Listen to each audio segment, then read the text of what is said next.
Hello, welcome back to Hunter Tuned. We're going to be building up my green Grom here, and I kind of wanted to show you some of the parts that we're going to be using.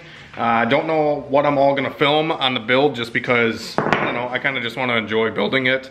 And a lot of times when I'm worried about filming, you know, every nut and bolt and stuff like that, it gets, it just like takes away a lot of the fun for me. So I think I'm just going to kind of do a general overview of what I'm doing to the bike and go from there. Kind of like what I did with the sucker punch video. I just actually uploaded that video and now I'm walking out here and we're about to build this one. So this is a 2020 Honda Grom, has about 200 miles on it, and it's bone stock other than a Hindle exhaust. We did some sprocket changes to it. I stretched it, lowered it, kind of in preparation for some more horsepower. So I have a ton of parts here laid out on this table, and I wanted to talk about some of the parts that I got and what we're all going to be doing to the bike. I'm going to film a couple snidbit, you know, as I go, just a couple clips here and there of taking the bike apart. There is a lot of videos. Wicked Grom is a good one for like engine build videos. I know he did like a transmission install, the crank install, stuff like that. So definitely go check some of those videos out if you guys are building one of these, because I'm terrible at explaining. I'm not really terrible at explaining stuff. I'm just terrible at like structuring a video and showing, like, you know, every little bit. So anyways, without further ado, I'm gonna cut to another scene and we're gonna check out all the parts that we got for my Honda Grom. Alrighty guys, so that escalated a little bit quickly. Got the engine completely out of the bike now, as you can see. So yeah, it was actually fairly easy. There's 3 bolts that hold the engine in the bike. Just got all those out, and then I just unplugged all the wiring to the bike. I know the next clip was supposed to be me showing the parts, but I just said screw it, I'm gonna get the engine out of this thing. So I just took off a lot of the connectors, like you can see here.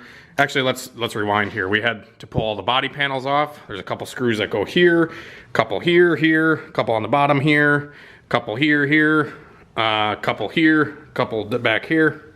And then the air box you can take out. Once the air box out, it's super exposed. You can see a lot of the stuff. So I had to remove the throttle cables. I took the injector out of the intake manifold, popped a lot of these vacuum lines off. There's actually only one vacuum line and then one crankcase vent. And then I just like unplugged all the wiring that comes to the main harness here. I just unplugged it off the engine and then pulled the wiring with the engine. So, and then like this is the intake air temp sensor.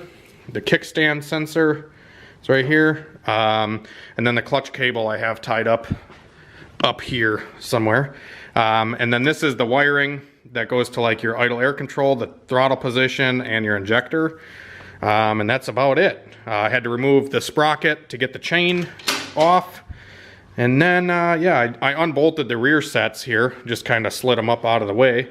And yeah, so it's a naked Grom now. There's no engine in it. So I have the engine up over here on the bench. And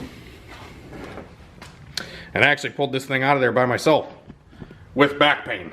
So, not too hard, not too bad. I'm gonna cut to another clip here and we'll check out some of the parts that we got for this bike. Alrighty guys, continuing on with the Grom build here. I'm starting to disassemble the engine, and I have the, I have most of the engine apart already. I have the jug and the cylinder head off. I have the stator cover and flywheel removed. I also have the clutch cover removed, which all that stuff is kind of sitting over here, trying to keep it organized. I actually went to Walmart and I bought 2 of these $40 tables to do this because, I don't know, it's just easier to keep track of stuff when it's on a nice clean workbench. And I don't have a workbench in my garage quite yet, so these tables will do for now. But yeah, so I got a lot of this stuff taken off. I got like the crank sensor, the neutral indicator, the sprocket, the cam gear. This is the timing chain tensioner. Here's the timing chain guide thing, cam gear cover, the starter, the throttle body. This is the stator cover, like I was saying. I don't know what the hell this thing is. It's like a something. I don't know. It was behind the flywheel. I just took it off as one unit. I don't really know what that is, but if you guys know, let me know. stator cover, and then this is the clutch cover. We will be replacing the clutch cover, but I wanted to keep it over here with all the bolts in the same spot that they were taken out, because some of these bolts are a little longer than others. Actually, I don't even think on the clutch cover. The flywheel cover, the bolts are a little bit different length all around, but I think they're all the same on the clutch cover. So yeah, just kind of removing stuff as we go here in preparation to put a lot of these awesome hop-up parts in. So I'm gonna get the rest of the engine disassembled here. I'm gonna try to leave some of this stuff intact, these like guide things for the chain. I'm gonna try to leave some of that stuff in there. I don't think we really need to remove it. It can kind of just come with the case half. And yeah, so I'm tipping it over, trying to remove the oil spinner next. This thing had a ton of metal in it, 200 miles. Just scraping it a little bit out of there. So yeah, I'm gonna get the oil spinner off next, and then once the oil spinner's off, we can remove the clutch and the clutch basket and the oil pump. I also got to remove this guy. So yeah, 200 miles, pretty full of shit already. So yeah, I don't even know if we're gonna reuse that screen with the new clutch cover. I think we are. So anyways, I'm gonna grab my clutch cover tool. I actually had to get a special flywheel tool to remove the flywheel, so I got that. So the flywheel is off. Like I said, it's kind of sitting right there. And then yeah, I got a special tool here in my toolbox for the oil spinner and the clutch. So this will remove both. One end is for the clutch, one end's for the oil spinner. So I had to get that guy. Yeah, so I'm gonna tip this thing back up on the flywheel side so the clutch is facing up. I'm gonna get some of this stuff removed, oil pump off, and then I think we can move on to splitting the cases afterwards. So yeah, I'm gonna pick up with you guys in a minute. All right guys, moving ahead a few steps. I got the cases split on the engine. I have the new crank installed into the case. This is the new Katako forged crankshaft and H-beam forged connecting rod. So that's installed. I actually had to go to my buddy's house and we had to press out the old crank, which is sitting right there. So that's the old crank rod and piston. We had to press that guy out of the case. And now we installed the new bearing, the new crankshaft. Everything is nice and smooth. I got it all oiled up with the best Schaefer's engine oil. It's what I use in everything. So yeah, got that all installed. I'm gonna kind of go through a lot of the parts that I'm putting into this bike as we go. But that's where I'm gonna leave for the night. I'm gonna pick up tomorrow, or in a split second for you guys, and we're gonna get to installing the transmission. So we are changing the transmission over to a Takagawa 5-speed transmission. I forgot to mention also I needed this crank installer tool for the Katako crank. So yeah, I'm gonna have a lot of this stuff kind of sitting here for guys if they want me to build their engine. I think it'd be cool for maybe one of you guys to send me your Grom engine and I can build it up for you. I think it'd be fun. I really enjoy working on these things. So yeah, pick up with you all tomorrow. Alrighty guys, so I'm still working on the Grom here. Wanted to give you guys an update. It's actually a couple days later because I've been busy tuning some cars out at the shop. But I got tonight to myself for a little while, and I'm gonna try to finish up the install of all the parts that I'm putting in the Grom. So I got the crank. I actually had to go to my buddy's house and we pressed out the old crankshaft and pressed in the new bearing with the new Katako crankshaft. So got that installed into the case. I got the 5-speed Takagawa transmission installed as well. So this stuff went together pretty good. Had to use some of the parts from the original transmission and then, you know, obviously the other parts from the Takagawa. Everything went together nice. And now I'm at the point where I'm going to be putting the case halves back together. So I have this case half full of RTV. I'm using gray RTV or Honda Bond style. Just went around and gooped up all the stuff that I need to address. Now I'm going to put this onto there, tighten the case down, and we'll pick up after that. All right, another day, another mod for the Grom motor, I suppose.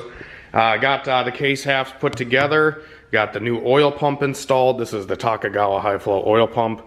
I got the clutch basket sitting here, and I got the spacers and everything hooked up. The shifter linkage here is all hooked up. I got the spacers here. I'm gonna put the clutch basket on next. Like I said, I already put this oil spinner mod onto the end of the crankshaft, so it gets rid of the oil spinner, and then my new cover will have an oil filter in it. So now got the I'm gonna put the clutch together. Had to seal the case halves together last night, let it dry. Oh, that's looking really good. So I had my clutches soaking overnight in oil here. So I'm gonna take all these, put them into the basket one by one.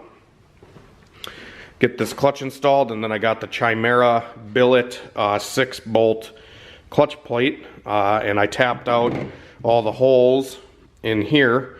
So there's 3 of them that are threaded normally, and then 3 that are not threaded. So I had to go through and tap them. So I did that, and now I am going to put the clutch together. All right, moving on with the Grom build here. I got my head studs installed from Gromfathers. These are upgraded head studs, and they are different length, and I was actually sitting here for like an hour trying to figure out, like, okay, what is the longer side? I don't know. But the threads are actually deeper on the timing chain side, so I used the longer studs on this side and the shorter ones on this side. So that's what I did. They all seem fairly even, so I think it's right. I hope so. Anyway, so now I moved on to getting the Koso 170 kit here. So this is the cylinder and the piston, and I took the piston and rings, and I gapped the rings to like 12 thousandths on the top and 15 on the second ring, which is like a smidge more than like a Wiseco street strip application would call for. I think that was like 11 and 13 or something like that. But the second ring out of the box was 15, so I just left it. And the first ring was around 9, so I just smidged off a little bit on the top ring. You know, I'd like to run a little bit bigger ring gap in case if we ever do anything crazy with this thing in the future. So yeah, now I got my gasket surfaces all scraped off here on the case. So now I'm going to grab my new base gasket, and then I can put the jug onto the cases here. And after that, we can probably figure out what we got to do with the timing chain here to get the timing chain up and through. And then we can go ahead and put the head on, which is a 4-valve cylinder head. So this is a ported, reworked 4-valve Koso cylinder head that I got from Kenny over at Gromfathers. Yeah, so there we go. All right, jug is installed. I got the tensioner guide bolt and pulley installed into there. Got the chain on, walked it around all the tensioner arms. Another idler down here. So yeah, now we can put the head on so we can torque all this stuff down. And then you got a dowel pin here on the head, or on the block, each corner there. So we're getting there. Alright guys, moving on with some more Grom stuff here. I have the top end of the motor installed. I got the timing chain, the clutch, the sensors installed. Now I'm just setting the tension on the timing chain. So Gromfathers gave me this manual tensioner, but I'm not exactly sure like how to tension this thing, because there's really not a whole ton of room to check the slack or check the tension. So I mean, it seems okay to me. It seems a little tight, honestly, but I don't know. It still has movement in it. It's better than the stock one, I think. It's probably a little bit tight, but yeah, I don't know. I'm gonna send it anyway. This is the Koso upgraded chain tensioner. So I installed that. It's just a little sprocket which replaces this plastic piece instead, because these wear out, I guess. So yeah, I'm going to get the flywheel installed now, then the stator cover, and then we'll do the 4th bearing support on the stator cover there. Alright, so I'm doing the 4th bearing support mod. So pretty much what this is going to do is it adds a bearing for the end of the crank on this side just to help support it a little bit more. You know, cuts down on vibration, all that kind of stuff. And I also did the oil mod for this bearing, which is pretty much just drilling a hole through here, through the cover. You just kind of drill a crooked hole and do that. So this Wicked Grom guy has a ton of really good videos on doing this stuff. So if you guys have questions on how to do a lot of this guy has a ton of good videos. So I'm just going to finish doing this fourth bearing mod, which is new flywheel hardware and the new hold down for the bearing. So that's just going to sit in there, and then this is all done. We'll torque down the flywheel, get the starter gear in, and the motor is pretty much done other than just little stuff like valve lash, put the cam covers on, you know, stuff like that. So we'll pick up with you guys in a second. I also got to transfer some of the sensors over, temp sensor, O2 sensor, stuff like that. So yeah, but she's coming together, guys. I'm getting excited. Alright guys, so I got the Grom engine all finished up. So at least I think so. I hope everything's put together right. I tried taking my time as much as I could. Yeah, I'm super excited to get this thing back in the bike. So I'm going to do some finishing touches. I did have to add the throttle body. This is a Koso 34mm throttle body, along with the Grom Father's rev wedge and isolator, and then I also have his air screw for the idle mixture. Had to transfer the sensors over from the stock throttle body, and yeah, so once I get the thing back in the bike, I'll be able to attach the throttle cable, clutch cable, plug all this stuff in, the starter, and maybe it'll start. We'll see. But should be pretty quick to get this thing back in the bike. It's just 3 bolts that hold the motor in, and then just a couple miscellaneous plug-ins and wires and stuff like that. So pick up with you in a minute, guys. Alrighty guys, so I got the engine back in the bike. It's 3 bolts. Got all those back in. I got it all wired. Had to install the idle air control this way so it would fit, because the plug wasn't going to fit with it. It would hit the cylinder head there. Yeah, I got the throttle cables installed.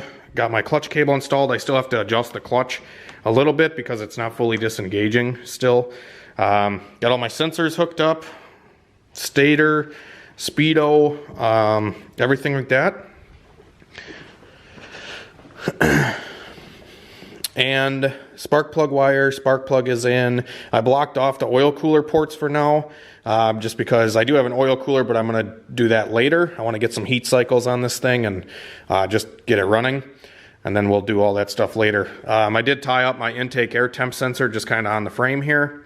And then, yeah, so this thing really is coming together, guys. I'm really excited. Spoiler alert, this is actually a day later, and I already fired this thing up last night, and damn, does this thing bark. It's like noticeably louder, and it sounds super good. Like, it sounds cool.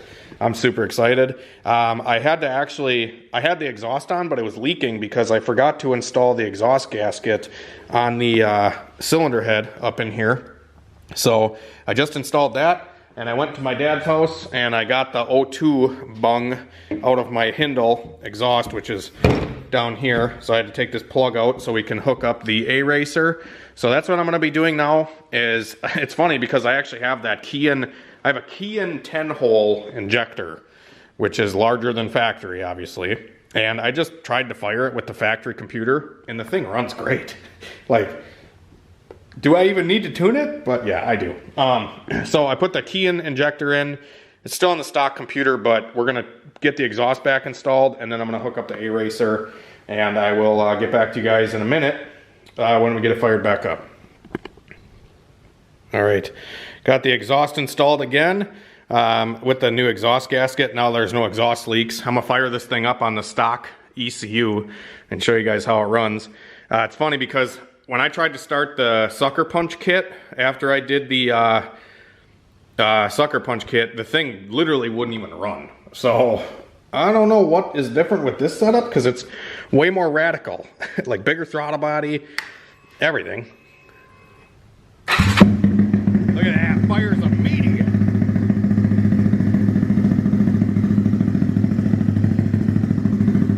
It's super nice to be able to see the oil level in the sight glass too. But this thing sounds awesome.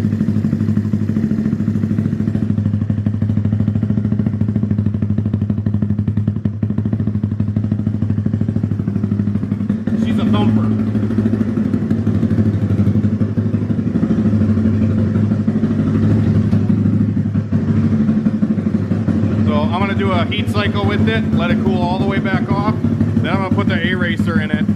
I'll probably get anxious and go ride it. But that's probably gonna be it for this video, guys. This thing is gonna be a ripper. Have a great night and a better tomorrow, guys.